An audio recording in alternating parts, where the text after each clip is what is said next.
Hi everyone, welcome back. മറ്റൊരു വീഡിയോയിലേക്ക് എല്ലാവർക്കും ഒരിക്കൽ കൂടെ സ്വാഗതം. നിങ്ങളുടെ ഈ വർഷത്തെ കെട്ടിട നികുതി എല്ലാവരും അടച്ചിട്ടുണ്ട്. നിങ്ങൾ നിങ്ങളുടെ പ്രോപ്പർട്ടി ടാക്സ്, അതായത് കെട്ടിട നികുതി അടക്കാൻ വേണ്ടി ഇപ്പോഴും പഞ്ചായത്ത് ഓഫീസിൽ അല്ലെങ്കിൽ അക്ഷയ കേന്ദ്രങ്ങളിലൊക്കെ പോയി ക്യൂ നിൽക്കുന്നവരാണ്. എന്നാൽ ഇപ്പോൾ ഇതിൻ്റെ ഒന്നും ആവശ്യമില്ല. നമുക്ക് നമ്മുടെ കയ്യിലുള്ള മൊബൈൽ ഫോൺ ഉപയോഗിച്ചുകൊണ്ട് തന്നെ വളരെ എളുപ്പത്തിൽ നമ്മുടെ വീട്ടിൽ നിന്നും നമ്മുടെ കെട്ടിട നികുതി അടക്കാവുന്നതാണ്. അപ്പോൾ നമ്മുടെ കെട്ടിട നികുതി എങ്ങനെയാണ് ഓൺലൈൻ വഴി പേയ്മെൻറ്റ് ചെയ്യുന്നത് എന്നുള്ളത് വളരെ എളുപ്പത്തിൽ ഈ ഒരു വീഡിയോയിലൂടെ നമുക്ക് മനസ്സിലാക്കാം. നിങ്ങൾ ഈ ചാനൽ ആദ്യമായിട്ട് കാണുന്നവരാണെങ്കിൽ ഈ വീഡിയോയുടെ താഴെയുള്ള സബ്സ്ക്രൈബ് ബട്ടൺ ഒന്ന് പ്രസ് ചെയ്ത് ചാനൽ സബ്സ്ക്രൈബ് ചെയ്ത് വെക്കുക. തുടർന്നുള്ള ബെല്ലൈക്കൻ കൂടെ ഒന്ന് എനാബിൾ ചെയ്ത് വെക്കുക.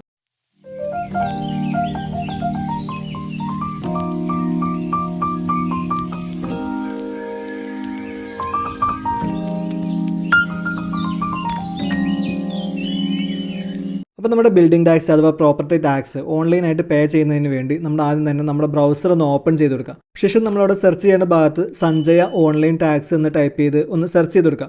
മൊബൈൽ ഉപയോഗിച്ചുകൊണ്ട് ചെയ്യുന്നതും കമ്പ്യൂട്ടർ വഴി ചെയ്യുന്നതും സെയിം പ്രൊസീജിയർ തന്നെയാണ്. അപ്പോൾ ഞാനിവിടെ കാണുന്നത് ഒന്നുകൂടെ എളുപ്പത്തിന് വേണ്ടിയിട്ട് കമ്പ്യൂട്ടറിലാണ് ചെയ്യുന്നത്. അതുപോലെ തന്നെ നമ്മുടെ പ്രോപ്പർട്ടി ടാക്സ് നമ്മൾ പേ ചെയ്യുന്നത് സഞ്ജയ് എന്നൊരു സൈറ്റ് വഴിയാണ്. ഇപ്പോൾ സഞ്ജയ് വഴി നമുക്ക് പേ ചെയ്യാനായിട്ട് സാധിക്കുന്നത് ഗ്രാമപഞ്ചായത്തിൻ്റെ ടാക്സ് മാത്രമേ ഉള്ളൂ. മുനിസിപ്പാലിറ്റി കോർപ്പറേഷനൊക്കെ KSmart എന്ന വെബ്സൈറ്റിലേക്ക് മാറിയിട്ടുണ്ട്. അപ്പോൾ അതിൻ്റെ വീഡിയോ ഞാൻ പിന്നീട് ചെയ്യാം. അപ്പോൾ നമ്മളിവിടെ സഞ്ജയ എന്നുള്ളത് അതുകൊണ്ടാണ് സെർച്ച് ചെയ്തത്. അപ്പോൾ നമ്മുടെ സെർച്ച് റിസൾട്ട് ഇവിടെ വന്നിട്ടുണ്ട്. അതിൽ നമുക്ക് ഒന്നാമത്തെ റിസൾട്ട് കാണാം, LSGD കേരള എന്നുള്ളത്. അപ്പോൾ സഞ്ജയ ഓൺലൈൻ സർവീസസ് എന്നുള്ളത് അതൊന്ന് സെലക്ട് ചെയ്ത് കൊടുക്കുക. ശേഷം നമ്മൾ ഇതുപോലെ ഒരു ഇൻ്റർഫേസിലോട്ടായിരിക്കും വന്നിട്ടുണ്ടായിരിക്കാം. ഇവിടെ നമുക്ക് രണ്ട് ഓപ്ഷൻസ് ഉണ്ട്, പേയ്മെൻറ്റ് ഫോർ രജിസ്റ്റേർഡ് യൂസേഴ്സ് എന്നും ക്വിക്ക് പേ എന്നും എന്നിങ്ങനെ രണ്ട് ഓപ്ഷൻസ് ഉണ്ട്. അപ്പോൾ നമുക്ക് രജിസ്റ്റർ ചെയ്തവർക്ക് ഉപയോഗിക്കാനായിട്ട് പേയ്മെൻറ്റ് ഫോർ രജിസ്റ്റേർഡ് യൂസേഴ്സ് എന്നുള്ള പോർട്ടൽ വഴി ചെയ്യാം. അപ്പോൾ നമ്മളിവിടെ രജിസ്റ്റർ ചെയ്യാതെ പെട്ടെന്ന് ചെയ്യുന്നതിന് വേണ്ടി ക്വിക്ക് പേ എന്നുള്ള ഓപ്ഷനാണ് സെലക്ട് ചെയ്യുന്നത്. അപ്പോൾ അതിലൊന്ന് എൻ്റർ ചെയ്യുന്നതോടുകൂടെ നമ്മൾ ഇതുപോലെ ഒരു ഇൻ്റർഫേസിലോട്ടായിരിക്കും വന്നിട്ടുണ്ടായിരിക്കാം. ഇവിടെ ഒന്നാമത്തെ കോളത്തിൽ ഡിസ്ട്രിക്ട് നെയിം എന്നുള്ളതാണ്. അതിൽ ആരോഗ്യം ഉപയോഗിച്ചുകൊണ്ട് നമ്മുടെ ഡിസ്ട്രിക്ട് നമ്മളൊന്ന് സെലക്ട് ചെയ്ത് കൊടുക്കാം. അടുത്ത കോളത്തിൽ വരുന്നത് ലോക്കൽ ബോഡി ടൈപ്പ് എന്നുള്ളതാണ്. അതിൽ ഗ്രാമപഞ്ചായത്ത് എന്നുള്ള ഓപ്ഷൻ മാത്രമേ ഉള്ളൂ ഇപ്പോൾ നിലവിലുള്ളത്. അപ്പോൾ നമ്മൾ അതൊന്ന് സെലക്ട് ചെയ്ത് കൊടുക്കാം. അതിനടുത്ത ഓപ്ഷനിൽ വരുന്നത് ലോക്കൽ ബോഡി നെയിം എന്നുള്ളതാണ്. അതിൽ നമ്മുടെ പഞ്ചായത്ത് നെയിം നമ്മൾ അവിടുന്ന് ആരോഗ്യം ഉപയോഗിച്ചുകൊണ്ട് സെലക്ട് ചെയ്ത് കൊടുക്കാം. അതിനടുത്ത കോളത്തിൽ വരുന്നത് വാർഡ് ഇയർ എന്നുള്ളതാണ്. അതിൽ ആരോഗ്യം ഉപയോഗിച്ചുകൊണ്ട് അവസാന വാർഡ് വിഭജനം ചെയ്ത വർഷമാണ്. അപ്പോൾ അതിൽ അവസാനത്തെ വർഷം നമ്മളൊന്ന് സെലക്ട് ചെയ്ത് കൊടുക്കുക. അതിനടുത്ത കോളത്തിൽ ward number, door number, sub number എന്നിങ്ങനെ 3 ഓപ്ഷൻസ് ഉണ്ട്. അപ്പോൾ അതിൽ ഒന്നാമത്തെ കോളത്തിൽ നമ്മുടെ വാർഡ് നമ്പർ ഏതാണോ അത് നമ്മൾ അവിടെ എൻ്റർ ചെയ്ത് കൊടുക്കുക. അതിനുശേഷം അടുത്ത കോളത്തിൽ വരുന്നത് ഡോർ നമ്പർ എന്നുള്ളതാണ്. അതിൽ നമ്മുടെ വീട്ട് നമ്പറാണ് നമ്മൾ എൻ്റർ ചെയ്ത് കൊടുക്കേണ്ടത്. അപ്പോൾ നമ്മുടെ വീട്ട് നമ്പർ നമ്മൾ അവിടെ നിന്ന് എൻ്റർ ചെയ്ത് കൊടുക്കുക. അതിനുശേഷം അടുത്ത കോളത്തിൽ വരുന്നത് സബ് നമ്പർ എന്നുള്ളതാണ്. ആ കോളത്തിൽ നമ്മുടെ സബ് നമ്പർ എന്തെങ്കിലും ഉണ്ടെന്നുണ്ടെങ്കിൽ ആ ഒരു നമ്പറും കൂടെ ഒന്ന് എൻ്റർ ചെയ്ത് കൊടുക്കുക. അതിനുശേഷം താഴെയുള്ള ഈ സെർച്ച് എന്നുള്ള ഈ ബട്ടൺ ഒന്ന് പ്രസ് ചെയ്ത് കൊടുക്കുക. ശേഷം നമുക്ക് ഇതുപോലെ ഇവിടെ ഒരു ബിൽഡിങ്ങിൻ്റെ ഡീറ്റെയിൽസ് വന്നിട്ടുണ്ടായിരിക്കും. അപ്പോൾ അതിൽ പേയ്മെൻറ്റ് ചെയ്യേണ്ട ഡീറ്റെയിൽസ് ഒക്കെ അവിടെ വന്നിട്ടുണ്ടായിരിക്കും. ഫസ്റ്റ് ഹാഫ്, സെക്കൻഡ് ഹാഫ് എന്നിങ്ങനെ ഡീറ്റെയിൽ ആയിട്ട് അവിടെ കൊടുത്തിട്ടുണ്ടായിരിക്കും. അതിനുശേഷം ഇവിടെ താഴ്ഭാഗത്ത് ഇമെയിൽ ID, മൊബൈൽ നമ്പർ എന്നിവ രണ്ടും എൻ്റർ ചെയ്യാനുള്ള ഒരു ഓപ്ഷൻ ഉണ്ട്. അവിടെ ഇമെയിൽ ID എന്നുള്ള ഭാഗത്ത് നമ്മുടെ ഒരു ഇമെയിൽ ID നമ്മൾ എൻ്റർ ചെയ്ത് കൊടുക്കുക. അതിനുശേഷം മൊബൈൽ നമ്പർ എന്നുള്ള ഭാഗത്ത് നമ്മുടെ മൊബൈൽ നമ്പർ കൂടെ എൻ്റർ ചെയ്ത് കൊടുക്കുക. അതിനുശേഷം താഴെയുള്ള ഒരു കോഡ് അതിന് താഴെയുള്ള ഒരു കോളത്തിലായിട്ട് കറക്റ്റായിട്ട് ഒന്ന് എൻ്റർ ചെയ്ത് കൊടുക്കുക. ഇനി ആ ഒരു കോഡ് വായിക്കാൻ കിട്ടുന്നില്ല എന്നുണ്ടെങ്കിൽ ഇവിടെയുള്ള ഈ റിഫ്രഷ് ബട്ടൺ ഒന്ന് പ്രസ് ചെയ്ത് കൊടുക്കുക. അപ്പോൾ നമുക്ക് കോഡ് മാറി വരുന്നതായിരിക്കും. അപ്പോൾ നമ്മൾ ആ ഒരു കോഡ് കറക്റ്റായിട്ട് എൻ്റർ ചെയ്തതിന് ശേഷം ഇവിടെ താഴെയുള്ള പേ നൗ എന്നുള്ള ഈ ബട്ടണിലൊന്ന് പ്രസ് ചെയ്ത് കൊടുക്കുക.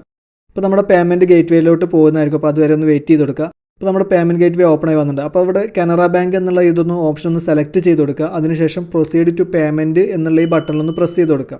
ശേഷം നമുക്ക് പേയ്മെൻറ്റ് ഗേറ്റ് വേ ഇതുപോലെ ഒരു ഓപ്ഷൻ വന്നിട്ടുണ്ടായിരിക്കും. ഇവിടെ നമുക്ക് പേയ്മെൻറ്റ് ചെയ്യാനുള്ള ഓപ്ഷൻസ് ആണ് അതിൽ നിന്ന് ഒന്ന് സെലക്ട് ചെയ്ത് കൊടുക്കേണ്ടത്. ഒന്നാമത്തെ option credit card, debit card, net banking, UPI, wallet, QR code എന്നിങ്ങനെ കുറേ ഓപ്ഷൻസ് ഉണ്ട്. അപ്പോൾ നമുക്ക് ഇഷ്ടമുള്ള ഒരു ഓപ്ഷൻ മുഖേന നമുക്ക് അതിൽ നിന്ന് പേയ്മെൻറ്റ് ചെയ്യാനായിട്ട് സാധിക്കും. ഇപ്പോൾ ഞാനിവിടെ കാർഡ് ഓപ്ഷനാണ് സെലക്ട് ചെയ്തിട്ടുള്ളത്. അപ്പോൾ നമ്മുടെ കാർഡ് ഡീറ്റെയിൽസ് എൻ്റർ ചെയ്ത് കൊടുക്കാനുള്ള പേജ് വന്നിട്ടുണ്ട്. അവിടെ നമ്മുടെ കാർഡ് ഡീറ്റെയിൽസ് നമ്മളൊന്ന് എൻ്റർ ചെയ്ത് കൊടുക്കുക. അതിനുശേഷം താഴെയായിട്ട് മേക്ക് പേയ്മെൻറ്റ് ഫോർ റുപ്പീസ് എന്നുള്ളതിൻ്റെ കൂടായിട്ട് നമുക്ക് പേ ചെയ്യാനുള്ള ഒരു എമൗണ്ട് കൂടെ അവിടെ തന്നിട്ടുണ്ടായിരിക്കും. അപ്പോൾ നമ്മൾ ആ ബട്ടണിലൊന്ന് പ്രസ് ചെയ്ത് കൊടുക്കുക. ശേഷം നമ്മൾ ഇതുപോലെ ഒരു ഇൻ്റർഫേസിലോട്ടായിരിക്കും വന്നിട്ടുണ്ടായിരിക്കും. അവിടെ നമുക്ക് കംപ്ലീറ്റ് പേയ്മെൻറ്റ് എന്നുള്ളൊരു ഓപ്ഷൻ കാണാം. അപ്പോൾ അതിന് താഴെയായിട്ട് എൻ്റർ OTP എന്നുള്ളൊരു ഭാഗമുണ്ട്. അവിടെ നമ്മുടെ മൊബൈലിലേക്ക് വന്നുള്ള ഒരു OTP കോഡ് നമ്മളൊന്ന് എൻ്റർ ചെയ്ത് കൊടുക്കുക. അതിനുശേഷം ഇവിടെ താഴെയുള്ള ഈ ഒരു സബ്മിറ്റ് ബട്ടണിലൊന്ന് പ്രസ് ചെയ്ത് കൊടുക്കുക. അപ്പോൾ നമ്മുടെ പേയ്മെൻറ്റ് റിക്വസ്റ്റ് സബ്മിറ്റ് ചെയ്തിട്ടുണ്ട്. അപ്പോൾ അതൊന്ന് കൺഫേം ആയി വരുന്നവരെ ഒന്ന് വെയിറ്റ് ചെയ്ത് കൊടുക്കുക. ഇപ്പോൾ നമ്മുടെ ട്രാൻസാക്ഷൻ കംപ്ലീറ്റ് ആയിട്ടുണ്ട്. ഇവിടെ ട്രാൻസാക്ഷൻ ഡീറ്റെയിൽസ് എന്നുള്ളൊരു പേജ് വന്നിട്ടുണ്ട്. അതിൽ നമ്മുടെ ട്രാൻസാക്ഷൻ ഡീറ്റെയിൽസ് നമുക്ക് കംപ്ലീറ്റ് കാണാം. Transaction number, status, successfully completed എന്നുള്ളത് വന്നിട്ടുണ്ട്. അപ്പോൾ നമ്മുടെ ട്രാൻസാക്ഷൻ നമ്മൾ സക്സസ്ഫുള്ളി കംപ്ലീറ്റഡ് ആണ്. അപ്പോൾ അതുപോലെ തന്നെ അടുത്തതായിട്ട് വരുന്നത് റെസിപ്റ്റ് ഡേറ്റ് ആണ്. അവിടെ നമ്മൾ ചെയ്ത ഡേറ്റ് കാണാം. ട്രാൻസാക്ഷൻ എമൗണ്ട് എന്നുള്ളതും കാണാം അടുത്ത കുളത്തിലായിട്ട്. അതിന് താഴെയായിട്ട് ഡൗൺലോഡ് റെസിപ്റ്റ് എന്നുള്ളതുണ്ട്. അപ്പോൾ നമുക്ക് ആ ഡൗൺലോഡ് റെസിപ്റ്റ് എന്നുള്ള ബട്ടണിൽ പ്രസ് ചെയ്ത് കൊടുത്തു കഴിഞ്ഞാൽ നമുക്ക് ഇതിൻ്റെ റെസിപ്റ്റ് നമുക്ക് ഡൗൺലോഡ് ചെയ്തെടുക്കാനായിട്ട് സാധിക്കുന്നതാണ്. ഇപ്പോൾ നമ്മുടെ ബിൽഡിംഗ് ടാക്സ് പേയ്മെൻറ്റ് നമ്മൾ കംപ്ലീറ്റ് ചെയ്ത് കഴിഞ്ഞാൽ അതോടൊപ്പം തന്നെ നമ്മുടെ ബിൽഡിംഗ് ടാക്സിൻ്റെ റെസിപ്റ്റ് നമ്മൾ പ്രിൻ്റ് എടുക്കുന്നത് അല്ലെങ്കിൽ ഡൗൺലോഡ് ചെയ്തെടുക്കുന്നത് എങ്ങനെയാണെന്നുള്ളത് നമ്മൾ മനസ്സിലാക്കി. ഇനി നമുക്ക് പിന്നീട് ഒരു ആവശ്യത്തിന് ഈ ഒരു റെസിപ്റ്റ് എങ്ങനെ നമുക്ക് ഡൗൺലോഡ് ചെയ്തെടുക്കുക എന്നുള്ളതാണ് നോക്കാനുള്ളത്. അപ്പോൾ നമ്മൾ അതിന് വേണ്ടി നമ്മൾ വീണ്ടും ഈ ഒരു പേയ്മെൻറ്റ് ഓപ്ഷനിൽ ഇതുപോലെയുള്ള ഈ ഒരു പേജിലോട്ട് തന്നെ വരിക. ഇവിടെ മുകൾ ഭാഗത്തായിട്ട് ക്വിക്ക് പേ ട്രാൻസാക്ഷൻ ഹിസ്റ്ററി എന്നുള്ള ഒരു ഓപ്ഷൻ നമുക്ക് കാണാം. അപ്പോൾ നമ്മൾ ആ ഒരു ഓപ്ഷനിലൊന്ന് എൻ്റർ ചെയ്ത് കൊടുക്കുക. ശേഷം നമ്മൾ ഇതുപോലൊരു ഇൻ്റർഫേസിലോട്ടായിരിക്കും വന്നിട്ടുണ്ടായിരിക്കുക. ഇവിടെ നമ്മുടെ ഇമെയിൽ ഐ ഡിയും മൊബൈൽ നമ്പറുമാണ് നമ്മൾ എൻ്റർ ചെയ്ത് കൊടുക്കുന്നത്. അതായത് നമ്മൾ ട്രാൻസാക്ഷൻ നടത്തുന്ന സമയത്ത് നമ്മൾ നേരത്തെ പറഞ്ഞിരുന്നു അവിടെ ഒരു email I D mobile number enter ചെയ്ത് കൊടുക്കാൻ. നമ്മൾ ആ ഒരു കൊടുത്തിട്ടുണ്ടായിരുന്ന ഒരു email I D mobile number നമ്മൾ അവിടെ നിന്ന് എൻ്റർ ചെയ്ത് കൊടുക്കുക. അതിനുശേഷം ഇവിടെയുള്ള ഈ സെർച്ച് എന്നുള്ള ഈ ബട്ടൺ ഒന്ന് പ്രസ് ചെയ്ത് കൊടുത്തു കഴിഞ്ഞാൽ നമ്മൾ മുമ്പ് ചെയ്തിട്ടുള്ള എല്ലാ പേയ്മെൻറ്റ് ഡീറ്റെയിൽസും നമുക്ക് ഇവിടുന്ന് കാണാൻ സാധിക്കും.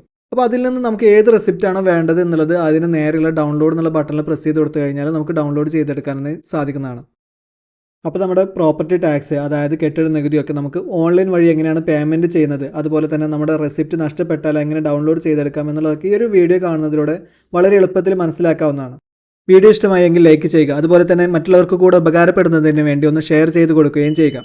കൂടാതെ നിങ്ങൾ ഈ ചാനൽ ആദ്യമായിട്ട് കാണുന്നവരാണെങ്കിൽ ഇപ്പോൾ തന്നെ ഈ വീഡിയോയുടെ താഴെയുള്ള സബ്സ്ക്രൈബ് ബട്ടൺ ഒന്ന് പ്രസ് ചെയ്ത് ചാനൽ സബ്സ്ക്രൈബ് ചെയ്ത് വെക്കുക. തുടർന്നുള്ള ബെല്ലൈക്കൻ കൂടെ ഒന്ന് എനാബിൾ ചെയ്ത് വെക്കുക.